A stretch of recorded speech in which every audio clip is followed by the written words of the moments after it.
પોરબંદરના શહીદ ચોક વિસ્તારમાં મોડી રાત્રે બે યુવાનો પર હુમલો થયાની ઘટના સામે આવી છે।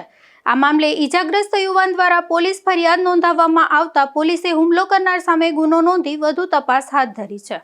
પોરબંદરના બોખીરા વિસ્તારમાં આવેલા કેકે નગરમાં રહેતા મિલન ઉર્ફે મુન્નો માવજી કોટિયાએ પોલીસ ફરિયાદ નોંધાવી છે। આ ફરિયાદ મુજબ તારીખ 20 ઓગસ્ટની રાત્રે આશરે 12:30 વાગ્યાના સમયે મિલન અને તેનો માસીનો દીકરો ગૌતમ કાનજી બાદરશાહી શહીદ ચોક વિસ્તારમાં આવેલા પ્રેમીલા પાનના ગલ્લે માવો ખાવા માટે ગયા હતા। તે સમયે ત્યાં ખુશાલ ભીખુ બાદરશાહી સહિત અન્ય વ્યક્તિઓ હાજર હતા। ફરિયાદી દ્વારા એક અજાણ્યા વ્યક્તિને પ્રશ્ન પૂછતા ખુશાલ બાદરશાહી સાથે બોલાચાલી શરૂ થઈ હોવાનું ફરિયાદમાં જણાવાયું છે। આ બોલાચાલી બાદ ખુશાલ ઉશ્કેરાઈ ગયો હતો અને રોડ પરથી પથ્થર લઈને મિલનની પીઠના ભાગે માર્યો હોવાનો આક્ષેપ કરવામાં આવ્યો છે। ઝઘડો વધુ ન વધે તે માટે પાનના ગલ્લાના સંચાલક અને ગૌતમ વચ્ચે પડ્યા હતા।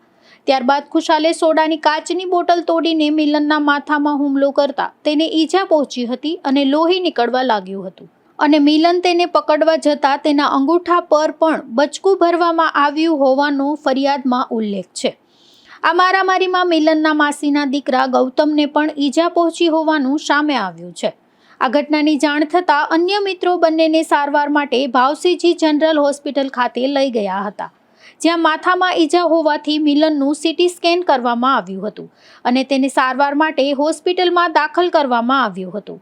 આ સમગ્ર મામલે મિલન માવજી કોટિયાની ફરિયાદના આધારે હુમલો કરનાર ખુશાલ ભીખુ બાદરશાહી સામે પોલીસ દ્વારા ગુનો નોંધી આગળની તપાસ હાથ ધરવામાં આવી છે।